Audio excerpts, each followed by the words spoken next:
Hey, everybody. It's 1 o'clock. I just want to make sure everybody can see my screen and hear me as we wait to see if any more people are going to join us.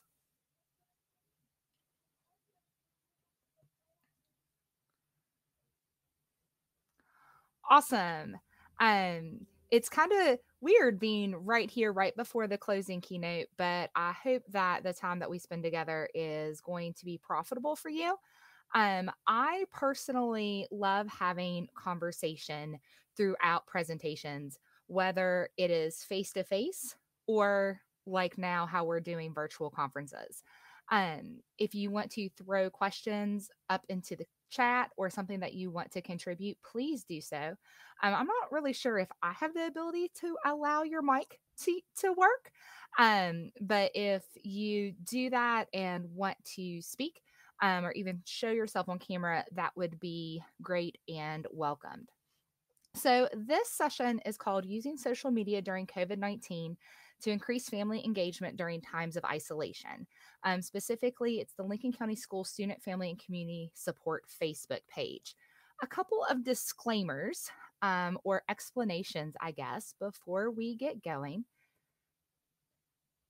Learning how to use Hopin and making my screen advance is a little different than Zoom or Teams. My name is Dr. Rikki McCormick. I was the previous Director of Special Education and Student Support Services for Lincoln County Schools from 2015 until April 1st of 2021. I am now an education associate for the Department of Education in South Carolina, located in Columbia, but a lot of my work and my research still comes out of the work that I did in Lincoln County. So obviously not I'm no longer an employee in Lincoln County and cannot speak on behalf of that school district. I can really just speak about the experiences that we had and the research that we do. So just kind of keep that in mind when we're going through this, that I do no longer work there. I do work for the Department of Education in South Carolina. So if there is a question, maybe something really specific to that district going on right now in July 2021, I'll have to defer that to the current staff there. I love the West Virginia Statewide Technology Conference. It was one of my favorite conferences face to face that I looked forward to every year. Had been going every year since about 2012, I think. So I've been a participant and a presenter in like a variety of different roles. So it is super exciting that the WVSTC is back this year, even virtually.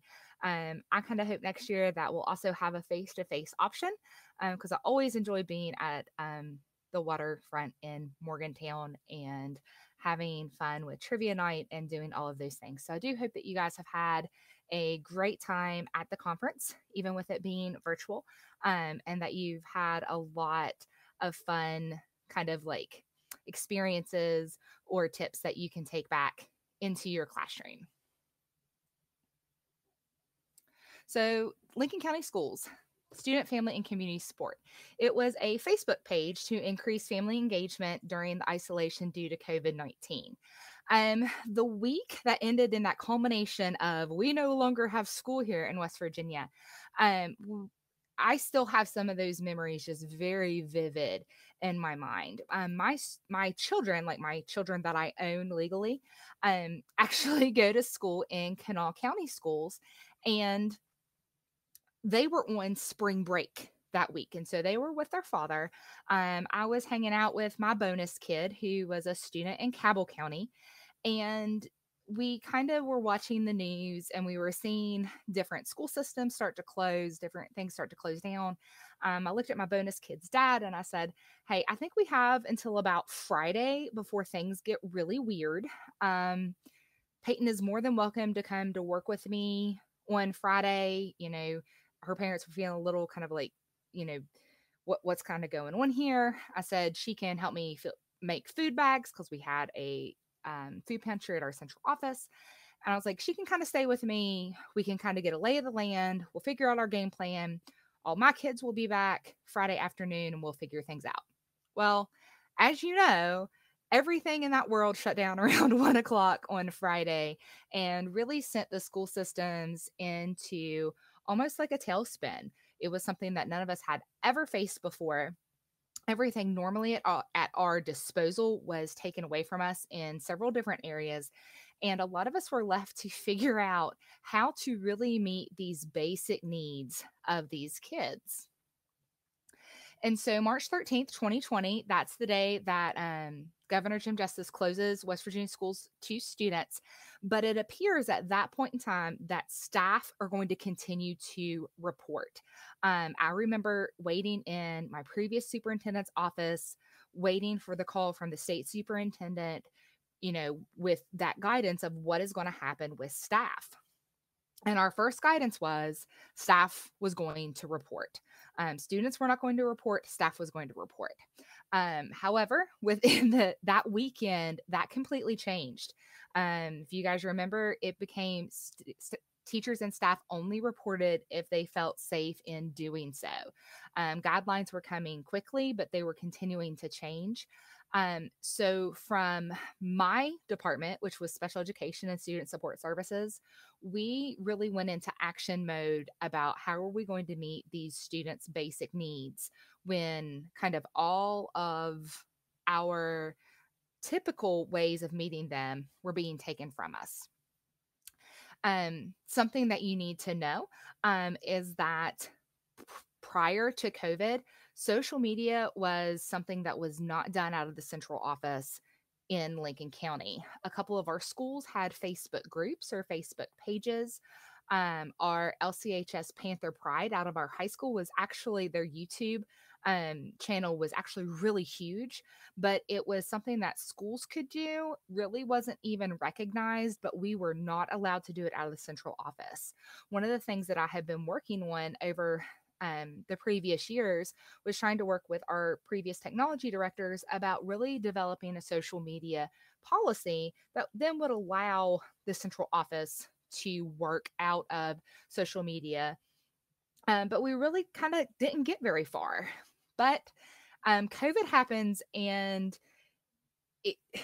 it's not quite you ask forgiveness rather than permission, but a little bit in that sense of how are we going to find these students, meet these families' needs. And that was the priority. And it was kind of, given permission by any means necessary. So on March 17th, we set up this Lincoln County Schools support page. And the first post that just says, hey, we have established this page. It is ran by the county trauma team. Our goal is to be here and make sure that you and your students' most basic needs are met, whether that is physical, emotional, or mental. And we are here basically to help connect you to all of these services. That post ended up reaching just over 2,000 people. And that's in a district that only had 3,200 students at that time. So we looked and figured out really quickly that this was going to be probably the easiest way to get a hold of the majority of our students. So we kind of showed that to our previous superintendent, our assistant superintendent, and we're like, basically, we want to keep doing this. And they were like, by any means necessary, we have to make sure these kids are taken care of. So it really was a leap of faith by our previous administration. And I really can't thank them enough for kind of going against that previous ostrich idea of, I'm going to stick my head in the sand. If I don't have to deal with it, I don't have to deal with it. Social media is just kind of better left somewhere else if we don't have to. So it's really a leap of faith by them. And I am super thankful that they did that because we were really able to support all of those needs through this Facebook page throughout the entire pandemic before we were able to come back to school. So just kind of keep that in mind that, even though this was a very positive thing for us and it allowed us to really engage families, and we're going to talk about some of the different ways that we use different forms of media through our Facebook page, there really was some barriers that we had to overcome and be really cognizant about. And I remember very early on, one of my team members sharing something that wasn't off color inappropriate. It really just wasn't kind of the message that you want to kind of send out with that positivity, and having that conversation with them that, reminded them, this is not your page. This is, we're speaking with that voice of Lincoln County Schools. So we have to make sure that everything that we put out there is what we want people to see us as. So we set up the page, and the page was really ran by our trauma team. And so at this point in time, Lincoln County Schools was in about year 5 of being a trauma responsive district. They really were on this trauma informed journey long before it became, buzzworthy or something that was really known. And they were doing it about 2.5 years ahead of Reclaim West Virginia. So by this time, this team was kind of a well oiled machine. It was made up of the Director of Special Education and Student Support Services, our social workers, our counselors, and our West Virginia Birth to 3 transition facilitator. So we had all schools represented, all geographical areas represented, and all ages represented from the time they enter us at the school system in 3 until they exit us at 21. We had someone there that could represent them. And that worked really well, especially when we were sharing out resources and information for parents to, be supported in the different ways that they may need that. A 3-year-old is going to need a different support than a 10-year-old versus a 17-year-old. And so having everybody really represented on this page allowed that to really be a strong aspect of that. And so kind of one of the first posts that we made was that we're going to put out here what this is for. We want to share information. We want to share resources. We want to share tips and tricks. And we want you to be able to ask questions and have support. And so from the very beginning, we made this this is the purpose of this page. And that really allowed us to set the tone for what was going to happen. So we are going to build this online community from the ground up. Like I said before, the other Facebook pages kind of flew under the radar. The county didn't have a Facebook page at this time. They ended up creating a Facebook page about 3 weeks after we did. And because they found that they were getting a whole lot more feedback that we were in the beginning than they were getting from School Messenger, which was really then the only other way they could send out a mass message to all the students. So one of the things that we would kind of share out was safety information, especially in the beginning when we were trying to get food delivery service kind of rocking and rolling, but people were super scared, about going and getting food from people, and are they going to be safe? Remember, at this point in time in COVID, it was recommended that you sprayed everything down with Lysol. You wiped things off before and after you went to the store. You never took anybody, into the store with you. That if you could avoid paying with cash and just your card, so you could lessen that chance of exposure. Because they were saying at this point in time, remember, that COVID could live on items for days at a time. So, we're setting up food delivery, but people are really scared about getting that food from us. So we would share safety information. It did help that as the Director of Student Support Services, school health was under that purview. So we kind of already had those people ready and available for us to really give that support. So sometimes we would make super short safety videos that we would upload to YouTube, share the link so that they would know a safety protocol. So the snapshot of this one that you can see on the screen is about glove application and removal. So one of the things that we did was that the people delivering the food had gloves, and they would exchange their gloves within stops to really try to lessen that exposure. And so we went through, how do you wear gloves and how do you remove them? That ended up having like over 1,000 views on YouTube. And so we would share that safety information. The goal was that parents then would feel safe in picking up food and not worry about the cross contamination. So we had that available. We also shared safety information in a situation that we really didn't see coming. In the middle of COVID, there was an unexpected faculty death at Duval PK8. And typically, the way that we would respond to that is we would have a grief response team show up to the school for at least 3 days, and then they would debrief and decide the next steps. Within that time that the crisis response team would be at that school, they would have a variety of protocols and procedures in place to support faculty and students.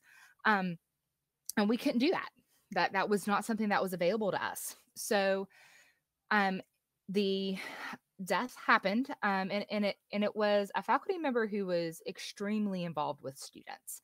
And so we facilitated the grief support through the Facebook page. We set up a 24-hour crisis hotline number that anyone could call. It was manned 24 hours a day for a period of 2 weeks. And then we kind of filtered those calls back through another avenue. And grief support was then also available through the website. Our counselors and social workers teamed up and set up team meetings that would happen. They had a scheduled time, and it would be like, let's say Kennedy and Lori had Wednesdays at 2 o'clock. And then Katie had Thursdays at 1 o'clock. And we posted up this schedule along with the links. And so kids could jump into teams that they could all get into because of their Microsoft 365 accounts, and have that grief support or just support in general with their counselors and their social workers at their schools. And so after this faculty death, that was something that then became also part of that schedule, and part of that support was that weekly open support time that kids could come in and talk with the counselors and social workers that were at their school. Food deliveries. Food delivery was top priority for the majority of our districts. When you would listen to Governor Justice and his press conferences, he talked a lot about the food that was being delivered out to the schools. And so food delivery was a huge priority for us. Now, as Director of Special Education and Student Support Services, we did not directly oversee food, even though we did oversee the food backpack program. So we worked extremely close with the director of food service, hand in hand, to set up these food deliveries, get the information out about the food deliveries, and that on the weekends that we would deliver the food boxes along with the backpack food. We saw a high uptick in the bags that we needed to make. And because of COVID, we did previously have food pantries at 6 of the schools. But we had to bring all of that into the central office so that we could kind of quality control, COVID control what was going on, and it be ready to go out on the buses. So, we would come in, we would make all those food bags, be ready for them to go out with food day boxes. And all that information was really disseminated out through the Facebook page as well. That became, something that people would look for. They would share that information. If there was a change, they would let us know. And a lot of times they would get this information from Facebook before the school messenger. So school messenger, if you guys aren't familiar with that, is a program that automatically calls all the numbers in Weavis to read them this pre-recorded message. It's kind of how you would get snow day or 2-hour delay information, but you would also get the information about food deliveries that way. Well, one of the things that would happen, or that we noticed, is that especially 824 numbers, if no one answered it to go, if you want this call, press 7, then it could not leave them a message. So we were actually not getting the information out to all of the families, even when answering devices, because the school messenger program wanted a response, and it was a way that it was filtering through the actual phone system. And so this became like a really big piece of communicating with parents, especially in regard to the food deliveries. Food insecurity is a characteristic of so many students and children in West Virginia. Rightfully so, this was a top priority for districts, but we had to make sure that the food was going to get there. We also wanted to celebrate growth and have fun on this Facebook page. COVID, even now, is just scary and upsetting, and it's kind of that gloom and doom all of the time. So, we also wanted to kind of have fun with the fact that the page was growing and the interactions that we had. So what ended up happening as we were celebrating this growth, I had sent invitations to some of our vendors that I was also friends with on Facebook. And they agreed to kind of send things out to parents to kind of celebrate with them. So every time that we would kind of have a um, celebration post, our parents and our families knew that there was going to be a giveaway or a prize or something kind of exciting that was going to come up. And so then they would share that out, and we would get kind of more word of mouth from like in that way. We also wanted to do public thank you. So, celebrating growth was important, but also being thankful for people and having a grateful outlook on some things were important. Um, Overnight, those expectations of what we expected staff and students and teachers to do completely changed. And it completely changed without guidance to change. And I don't mean guidance like what was put out by the Department of Education. I mean guidance like teaching them how to redesign courses, redo their pedagogy. All of these things completely changed. Um, and so, that happened to teachers, and that happened to faculty, and it happened to students, and it happened to parents. The role of the parent changed. And after the initial anxiety became kind of commonplace, the pandemic normal became overwhelming. So we wanted to also take time to thank people and tell them that they were worthy and valuable and appreciated. And that was important for us is because if nothing else, we wanted people to understand that we knew that this was hard, that we were listening, that this was hard. And if they had a question or a concern, that we wanted to at least offer that time to listen. The thank you posts and that public kind of recognizing that they are important. We were hoping was filling their bucket if their love language was words of affirmation, telling them we take the time to listen to them. Is that love language of quality time, and that fed right into what we were teaching our students and teaching our staff, that everybody gets their bucket filled somehow, and you can't run on an empty tank. You can't run your life on an empty bucket. And so we still wanted to make sure that we were trying to fill people's buckets the way that we could. So not only trying to make sure that their needs were met, but also that their emotional needs were met as well. We also recognize the issue at hand. We would share solid scientific or backed information about coronavirus. Now, the page would stay non political.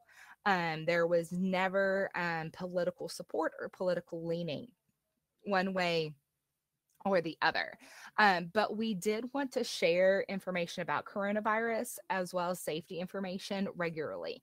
We shared information about how to talk to your kids about coronaviruses, and we shared YouTube videos that really broke that down. And when the CDC guidance would change, we would share that as well. Sometimes we would share the direct link and then have either one pager informations or even social stories to really talk about what that meant. Um, the example that we showed here was actually printables that they could use if someone in their house would be one of the highly vulnerable populations to coronavirus. And so sometimes we were showing different printables that could be used to help support this time. Um, or other ways they could access important health information. We had to remember that not everybody had a TV, that even if they had access on Facebook, did not mean that they had continual access on their TV. A lot of times we take that for granted, but we realized that that really wasn't the case. So we would reshare information, we would break things down about safety information, and we didn't kind of shy away from that. But from the very beginning, the page was like very non-political, so it never came across that it was one way or another. We would also share partner posts. So we partnered with several agencies over the years. One of them is the Applied Behavior Learning Center. For years, we offered ABA therapy through them to our students that needed that. And tons of them already had Facebook pages. So we liked and linked our pages with them. And then when they would share something that would be useful to our parents, we would share that. So not only then could they get linked to a partner agency that they would possibly already be familiar with because of the work in the school system, they then also would get that information. So the Applied Behavior Learning Center, because they do ABA therapy, mainly work with children with autism. And if you work with children with autism, you know that social stories can be a huge piece of how we teach them new protocols. And so the Applied Behavior Learning Center was awesome about finding or creating social stories about different pieces of the coronavirus, about whether it's wearing a mask, what does it mean? Why can't I go to school? What does social distancing mean? And so we would be able to share those or even create a video of ourselves doing that social story that then could be shown to their child or their students. So that was something that we really enjoyed doing. And that also helped us kind of continue to connect families with um, this the different types of services that their students may or may not have been getting while they were at school. Read alouds. So, literacy is important. We know that one of the indicators of success is how often kids are read to before the age of 5. And so, we would do read alouds and film them and post them. What we were super lucky to be able to do was that for nearly every read aloud that we did, we could mail a copy home. So we would do a read aloud of a story and then post up how a parent could request one of those stories, and then we could mail that book home. Um, One of the reasons that we did that is, we're supporting literacy in this way. Students can see, the read aloud, be interested in it, request the book, get the book, scroll back, and read along with us. And because that kind of lived forever in that Facebook world, then that was something that could continually happen. One of the books that we did this with was called Red, Red, Red, and it was about controlling anger. And we got lots of messages back from parents saying that that book really helped an issue going on at home. Everyone's stuck inside, their nerves are shot. At times adults weren't too great at dealing with those feelings, much less kids, and finding out how to deal with those feelings. And reading that book helped them get through whatever issue was at hand right then. So we did that with several of the books that we were then also able then to mail home. So book mailing. I probably addressed on my own over 2,000 books in the months April to August. Um, that was mainly because we no one else could sometimes come into the office. Our offices got closed. As a director, I became a person on a rotating schedule until the middle of June, and then in June we were back full time. But we would introduce those titles, we would post them up, we'd have read alouds, parents would request them, and then I'd address those and mail them out. It may have seemed like a job of maybe someone else could have done it, but you we all had to look at what we were doing a little bit differently during this time, and we knew we were reaching families. What we were doing was important, and so if I was the only one in the office, that was completely appropriate and okay for me to be addressing these envelopes and sending them out and getting those books in the hands of kids. We asked for feedback continually. We wanted to make sure we were fulfilling the needs that families were facing. So we would ask questions and post polls and really want to know what our families were thinking in regard to the page and the supports that they were having. Um, because I was the director of special education and student support services for that time, I'm really aware of, kind of how we went from the beginning through, the end of COVID. And we didn't face what some counties and some states had to face. We were able to solve any problem that arose. We didn't have any lawsuits or mediations or due processes within the department. Um, but part of that was because we were continually asking for feedback. We were continually trying to revise what we were doing. We were really trying hard to meet them where they were, and make sure that their needs were fulfilled, and really going above and beyond that kind of basic idea of schools give instruction. We had accepted back when we started our trauma responsive approach that schools are really the hub of everything. A lot of times, in West Virginia now, that the schools are the hub for healthcare and basic needs as well as instruction.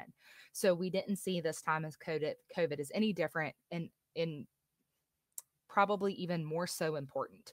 And so we worked extremely hard to make sure that those needs were met. We also offered professional development through our Facebook page, but opened it up completely to our parents. So the Office of Special Education took the month of July and said that we were going to offer 20 days of PD through Microsoft Teams. And we made it completely open. It was open to any employee, any parent.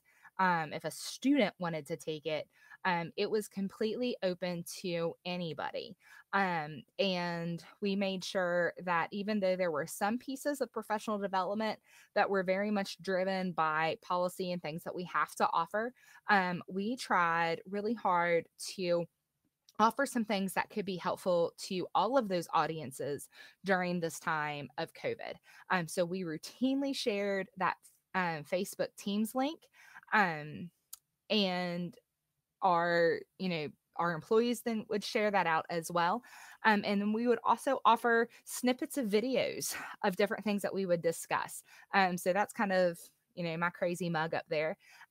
When we did a quick 5-minute video about Maslow's before blooms and why it was important.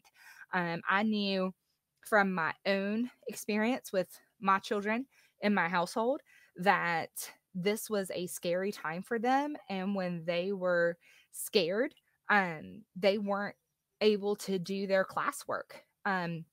So, if you don't have your basic needs met, if you don't have food, water, shelter, clothing, and love and support and feeling safe, that learning's not going to occur. So we did, these little snippets of professional development and uploaded those videos, really to offer this support to the community, to the parents, and to let them know there was reasoning behind the struggles that they were having and they weren't alone.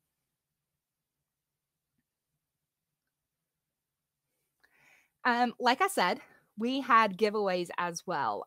We had partnered with some vendors, and not only did we have our book mailings, we also heavily partnered with Kurtz Brothers and the Save the Children Foundation to do some massive giveaways.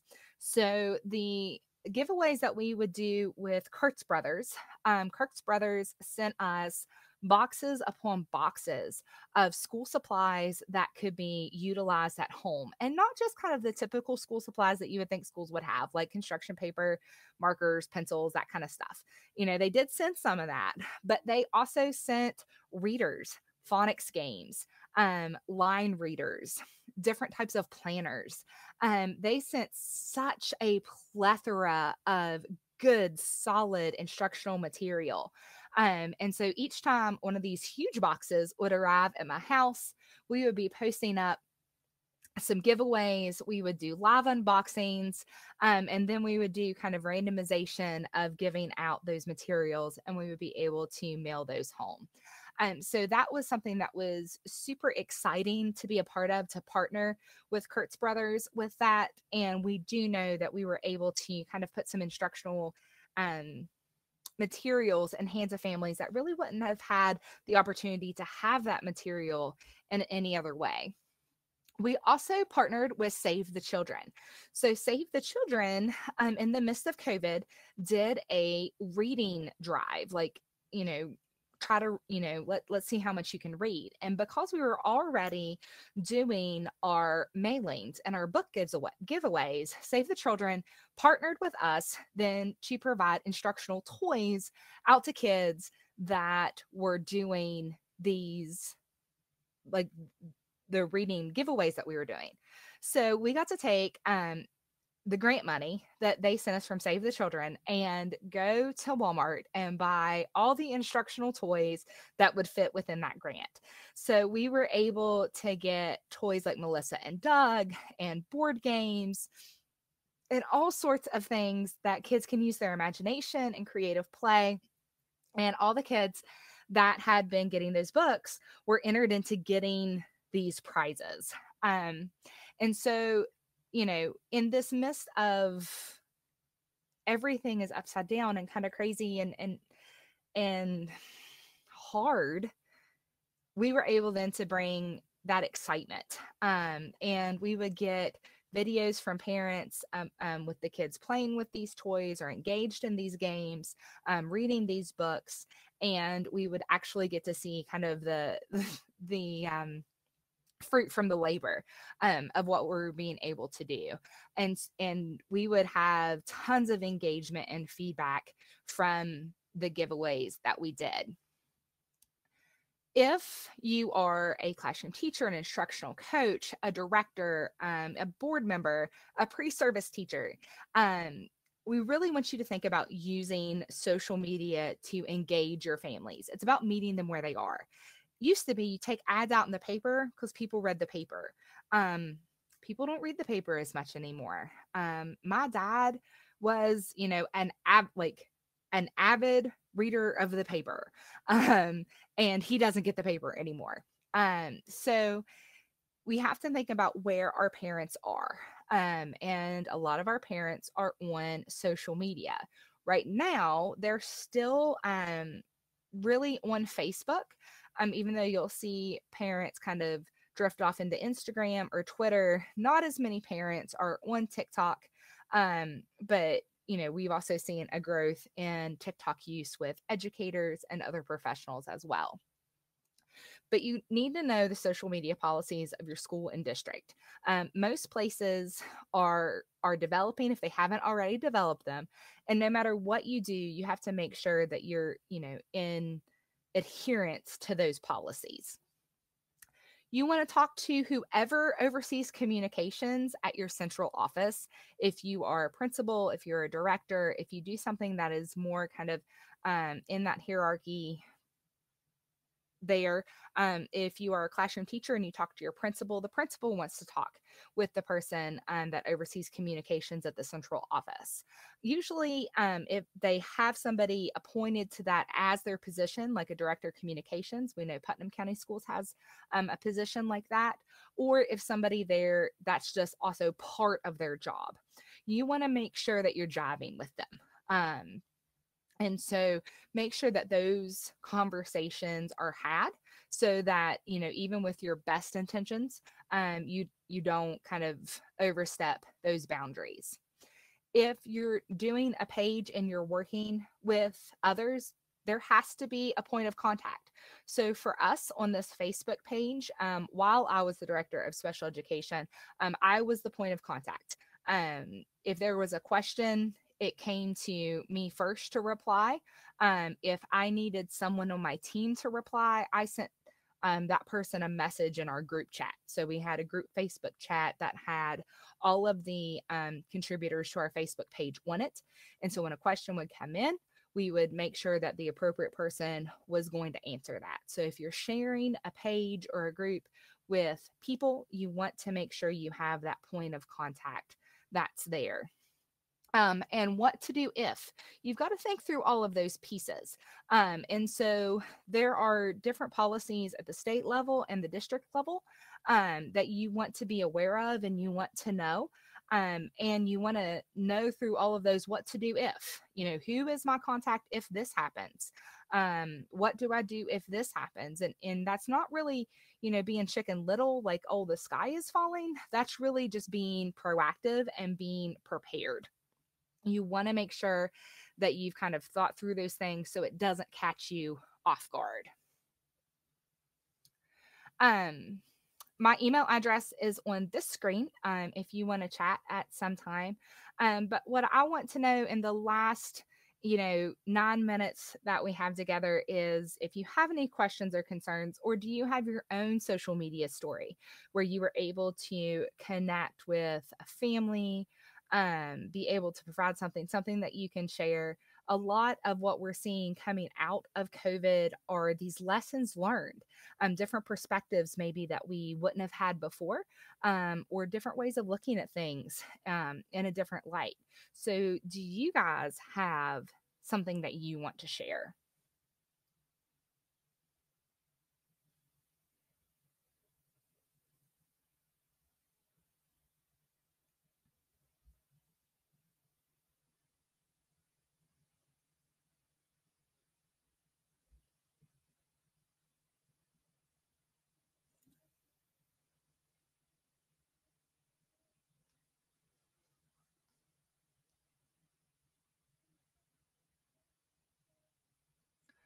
If we don't have anything to share, I really appreciate you guys jumping in and doing this session with me today. I hope that you have had a fun time at the West Virginia Statewide Technology Conference. I look forward, hopefully, to seeing you guys face to face next summer. And I'm excited to see that closing keynote here in a few minutes. I'll probably see you guys in that session. And I hope you guys have a great rest of your day and rest of your week, and that you feel rejuvenated and excited and taking things back to really impact the outcomes for students.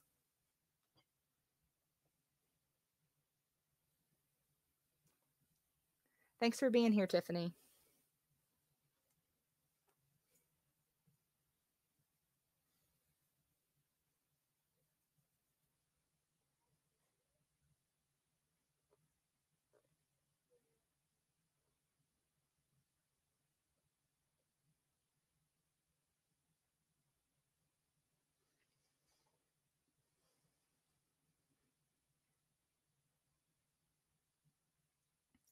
Thank you, Sarah.